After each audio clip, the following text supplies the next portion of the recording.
केरल में एक बहुत ही अच्छी फैमिली रहती थी। फैमिली के जो मुखिया थे वो रिटायर्ड प्रोफेसर, बहुत अच्छे कॉलेज में केरल के पढ़ाया करते थे। उनकी वाइफ रिटायर्ड डॉक्टर थी। एक बेटी ऑस्ट्रेलिया में पढ़ी थी और उसने डॉक्टरी की डिग्री ली बाकायदा और डॉक्टर बनकर वो इंडिया लौटी। और एक बेटा था, इस फैमिली में कुल 4 लोग थे। जो बेटा था वो 20 साल का, वो भी ऑस्ट्रेलिया गया, उसने वहां मेडिसिन की पढ़ाई की और मेडिसिन की पढ़ाई में उसने डिग्री ली। उसके बाद वो अचानक इंडिया आता है, पढ़ाई से उसका मन हट जाता है और ऑस्ट्रेलिया में रहने के दौरान ही उसे ये एक मन में आता है, कहीं उसने कुछ पढ़ा देखा कि वो एस्ट्रल प्रोजेक्शन जो है उसके बारे में जाने। एस्ट्रल प्रोजेक्शन मतलब आत्माओं को काबू करना, रूहों से बात करना, ये चीजें होती हैं। तो ये सारी चीजें क्या होती हैं उसको दिमाग में घर कर गया। ऑस्ट्रेलिया में डॉक्टरी की मेडिसिन की पढ़ाई करते हुए वो वापस इंडिया आता है, केरल तिरुवनंतपुरम अपने घर। और जिस इलाके में ये रहता था वो इलाका बहुत ही पॉश एरिया, आम लोग वहां घर खरीदने की भी नहीं सोच सकते, इतना महंगा। जो केरल के सीएम का घर है सरकारी, उससे सिर्फ 600 मीटर की दूरी पर इस फैमिली का घर था। 2017 में ऑस्ट्रेलिया से लौटता है, बहन पहले ही लौट चुकी थी। इसका नाम था केडल जीनसन राजा। तो केडल 2017 में वापस आता है केरल, लेकिन आने के बाद भी ये फैमिली के साथ उसी घर में तो रहता है, लेकिन बिल्कुल कटा कटा अलग अलग, अपने कमरे में अकेला दिन भर कई दिन तक सिर्फ खाना पीना और इसको छोड़ दें तो बाकी किसी से बात भी नहीं करता, अपने आप को कमरे में बंद रखता और सिर्फ ये आत्माएं और रूहों और इनके बारे में पढ़ता, समझता, बातें करता। और इसके दिमाग में ये घुस गया कि ये उनसे बातें करेगा, उनकी दुनिया के बारे में जानने की कोशिश करेगा। धीरे धीरे ये चीजें उसके दिमाग में इतना घर कर गई। एक पढ़ा लिखा बेहद लड़का जो, तो उसे लगा कि इस आत्मा और रूह तक पहुंचने के लिए सबसे जरूरी है कि किसी का जिस्म चाहिए, क्योंकि उस जिस्म के अंदर ही आत्मा या रूह कैद होती है। तो अब उसने कोशिश की कि ये कहां से मिल सकती है, और बिना किसी जिंदा इंसान के, बिना किसी जिस्म को हासिल किए हुए वो अपने मकसद तक पहुंच नहीं सकता था। फैमिली में उसके कुल, जैसा आपको बताया, 4 लोग थे। साथ में एक आंटी रहा करती थी। इसके पिता जिनका नाम ए राजा थंगम, उम्र 50 साल बल्कि 60 साल। इसकी माँ सी जीन पद्म, जिनकी उम्र 58 साल। एक बहन कैरोलिन जो डॉक्टर की पढ़ाई करके आई थी ऑस्ट्रेलिया से, 25 साल।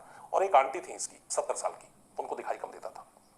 और इनके अलावा घर में एक मेड आया करती थी डेली। तो अचानक इसको लगा कि सब कुछ तो हो गया, लेकिन मुझे एक जिस्म चाहिए, एक शरीर चाहिए जिसकी आत्मा को मैं निकालूं और उस आत्मा को अपने कंट्रोल में करूं, उससे बातें करूं। ये उसके दिमाग में चल रहा है, लेकिन वो जिस्म, वो शरीर कहां से लाऊं। फिर इसने तय किया। अचानक इसको अपने घर के लोगों पे ही नजर पड़ी और इसने कहा कि इनसे बेहतर तो कुछ हो नहीं सकता। इसके बाद 5 अप्रैल 2017 की बात है। सिस्टर इसकी बाहर गई हुई थी, फादर जो है वो भी बाहर गए हुए थे। मां घर पे थी, आंटी घर पे थी। आंटी बुजुर्ग थी, 70 साल थी, और मेड काम कर रही थी। इसे लगा कि सबसे बेहतर तरीका यही है कि मैं सबसे पहले अपनी मां की ही आत्मा को अपने कंट्रोल में करूं। और आत्मा को कंट्रोल में करने का मतलब यह है कि पहले मां का मरना जरूरी है। उसने मेड का इंतजार किया, क्योंकि उसे लगा था कि मेड शायद पकड़ ले। मेड को फिर उसने जल्दी भेज दिया घर। अब घर में सिर्फ मां और आंटी ग्राउंड फ्लोर पे, मां फर्स्ट फ्लोर पे। उसके बाद इसने पहले ही 2 चाकू खरीद के लाया था। मां के कमरे में जाता है और वो खंजर अपनी मां के जिस्म में डाल देता है। मां चीखती है, उम्मीद भी नहीं थी कि बेटा इस तरीके से करेगा। और उसका खंजर मारने के बाद वो अपनी मां के पास बैठ जाता है और जो भी उसने पढ़ाई की थी इस एस्ट्रल प्रोजेक्शन के बारे में, उसके बारे में सोचने लगता है। जो तंत्र मंत्र है वो पढ़ना बुलंदाना शुरू कर देता है। और धीरे धीरे उसकी मां तड़पते हुए, सिसकते हुए अपना दम तोड़ देती है। और ये उस उम्मीद में मां के पास बैठा रहता है कि वो रूह बाहर निकलेगी, वो आत्मा बाहर आएगा, वो उसको कंट्रोल करेगा, उससे बातें करेगा, वो जानेगा कि ये चीजें क्या होती हैं। धीरे धीरे करके मां ने दम तोड़ दिया। जाहिर सी बात है कि ना कोई आत्मा उसको दिखाई देगी ना रूह, कभी ऐसा हुआ नहीं है। तो थोड़ी देर के बाद उसे लगा कि जब मां मर चुकी है, लेकिन जिस मकसद से उसने मारा वो तो पूरा हुआ नहीं, तो उसे लगा कि ये कुछ गड़बड़ हो गया। फिर उसने सोचा कि ये क्या हुआ। तभी उसने ख्याल किया कि चलो शायद मां के साथ कुछ और चीजें होंगी, दूसरे पे ट्राई करते हैं। उसके बाद उसने उसी कमरे में यह फैसला किया कि अब घर के अंदर जो भी पहला शख्स आएगा मैं उसको मारूंगा। और घर से बाहर उस वक्त 2 लोग थे, उसके पिता और उसकी बहन। थोड़ी देर के बाद घंटी बजती है। राजा के फादर जो है वो बदनसीबी से घर के अंदर आ गए।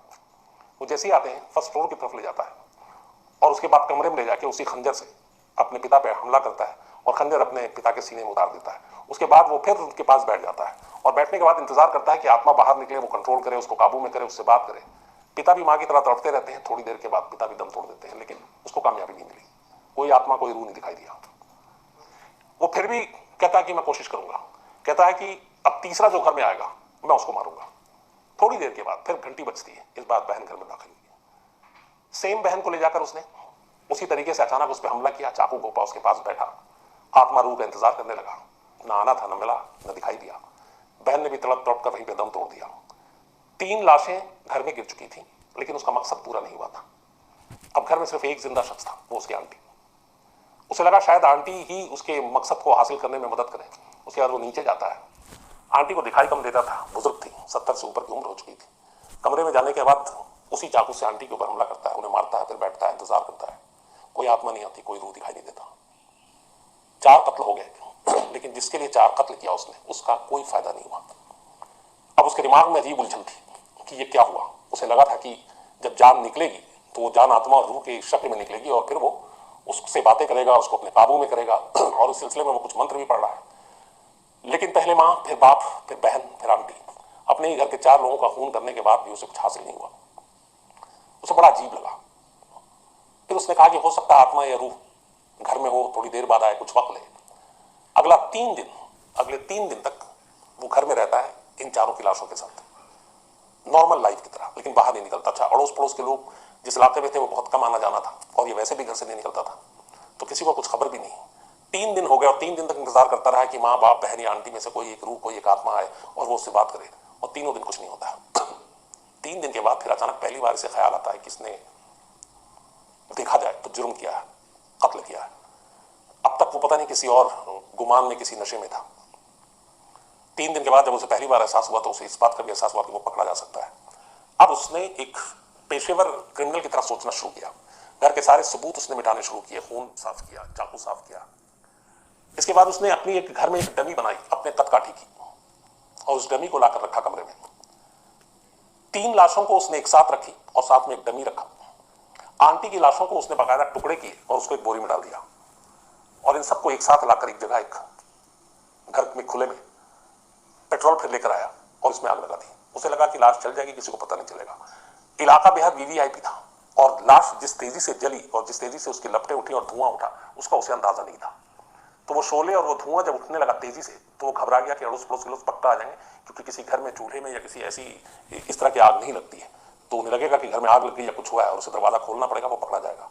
तो जब आग की लपटें और शोले उसने देखे और धुआं उठता देखा तो वो बिल्कुल घबरा गया, और उसके बाद वो फौरन वहां से घर से बाहर भाग जाता है। घर से निकलने के बाद वो तो चला जाता है, पड़ोसी को लगता है कि घर में आग लग गई। पड़ोसी पहुंचते हैं, अचानक वो देखते हैं उनको बोरी से खून भी टपकता दिखाई देता है और लाशें जलती हुई दिखाई दे गई। किसी ने पुलिस को फोन किया, पुलिस भाग कर आती है, तो पुलिस को वहां पे 3 लाशें जलती हुई मिलती हैं। एक डमी जलता हुआ मिलता है जो खुद इस राजा का था, और एक आंटी की लाश। पड़ोसियों के जरिए फिर कुछ शिनाख्त करने की कोशिश की जाती है, तो पता चला कि इनमें एक राजा के पिता, ये राजा थंगम की लाश है, एक सी जीन पद्म उनकी वाइफ की लाश है, एक कैरोलिन जो उसकी बहन है उसकी लाश है, और एक ललिता जो 70 साल की आंटी थी उनकी लाश है। अब घर में सिर्फ 4 लोग थे और इन 4 की लाशें थी, और 5वां जो इकलौता था जो खुद राजा, वो गायब था। तो पुलिस को पहला शक उसी पे जाता है, क्योंकि एक तो उसकी डमी क्यों रखी, लेकिन फिर ये भी था कि कातिल कोई और भी हो सकता है। पुलिस अपनी जांच जारी रखती है। इस दौरान में ये घर से निकलता है और स्टेशन पहुंचता है, और घबराहट के मारे ये चेन्नई जाने की तैयारी कर रहा था। लेकिन जो इसका बर्ताव था स्टेशन पे, वो देख के रेलवे पुलिस को थोड़ा सा इस पर डाउट होता है। बहुत ही घबराया हुआ, बुरी तरीके से अजीब हरकतें कर रहा है। तो पुलिस उसको वैसी हमदर्दी के तौर पे बुला के पूछताछ करने की कोशिश करती है, तो वो ऊटपटांग बातें करने लगता है। पुलिस को शक होता है, फिर उससे पुलिस उसके जरिए उसके घर का एड्रेस और उसकी पहचान निकालती है। लोकल पुलिस को इन्फॉर्म करती है। जब लोकल पुलिस को इन्फॉर्म करती है, तो लोकल पुलिस पहले ही 4 लाशें घर से उठा चुकी थी। वो फौरन कहती है कि उसको अपनी हिफाजत में रखो, हम लोग आ रहे हैं। पुलिस जाती है, रेलवे पुलिस से इस केडल जीसन राजा को गिरफ्तार करती है, लाती है, पूछताछ करती है, और तब वो पूरी कहानी सुनाता है। और कहानी यही कि उसे आत्मा से बात करनी थी, आत्मा पे कंट्रोल पाना था, और उसके लिए उसने किसी ना किसी के जिस्म की जरूरत थी, किसी शरीर की जरूरत थी जिसके अंदर आत्मा हो, जो जिंदा हो। और एक एक कर जब उसे उसकी मंजिल नहीं मिली, आत्मा नहीं मिला, तो पहले उसने अपने फिर माँ को, फिर बाप को, फिर बहन को, फिर आंटी को मार डाला। पुलिस भी ये सुनकर चौंक उठी कि एक इतना पढ़ा लिखा लड़का ऑस्ट्रेलिया से मेडिसिन का कोर्स करके आ रहा है, बहन डॉक्टर, फादर प्रोफेसर, माँ रिटायर्ड डॉक्टर, पूरी फैमिली बेहद पढ़ी लिखी, बेहद रही समीर, और वो इन तंत्र मंत्र और आत्माओं के चक्कर में फंसकर अपने ही घर को उसने पूरी तरह से उजाड़ दिया। इसके बाद शुरू में उसने ये सारे कत्ल की बात मानी, लेकिन फिर बाद में जैसे जैसे पुलिस पूछती गई, वो बार बार कभी बयान बदलता, फिर कुछ और कहता। धीरे धीरे पुलिस को लगा कि इसकी दिमागी हालत ठीक नहीं है, और फिर साइकेट्रिस्ट और बाकी लोगों के जरिए भी उसके इलाज कराया गया, रिपोर्ट मांगी गई, तो पता चला कि उसका वाकई दिमागी जो दिमागी हालत थी वो पूरी तरह से ठीक नहीं थी। कभी वो बिल्कुल नॉर्मल हो जाता और कभी बिल्कुल बदल जाता। खैर, इसके बावजूद पुलिस ने उसे अरेस्ट किया कि ये सब चल रहा है, और वो वहीं केरल तिरुवनंतपुरम की जेल में है। तो ये थी कहानी एक ऐसे शख्स की जो इतना पढ़ा लिखा, उसके बावजूद भी इन चीजों में फंसकर उसने अपना हंसता खेलता घर अपने हाथों से उजाड़ दिया। तंत्र मंत्र की एक पूरी अपनी दुनिया है, एक अपना धंधा है, और ये सारी चीजें चलती हैं। अंधविश्वास के चक्कर में सबसे ज्यादा लोग मारे जाते हैं और इसी वजह से इनकी दुकानें चलती हैं। तो इन चीजों को छोड़कर जो सच्चाई है हमें उसके ऊपर चलना चाहिए, सच्चाई का सामना करना चाहिए। और आप एक बेसिक ही चीज है, कई ऐसे तांत्रिक और ये सारी चीजें दावा करते हैं दुनिया बदल देंगे, आपकी जिंदगी, हस्ती, घर परिवार, सब कुछ, पैसे, दौलत, शोहरत सब मिलेंगे। लेकिन अगर आप सारे तांत्रिकों को उठा के देखें तो उनकी अपनी लाइफ कैसी है उसी से अंदाजा लग जाएगा कि वो अपना ही भला क्यों नहीं कर पाते हैं। तो ये सारा खेल अंधविश्वास का है और हमारे यहाँ अंधविश्वास लोगों की तादाद बहुत ज्यादा है।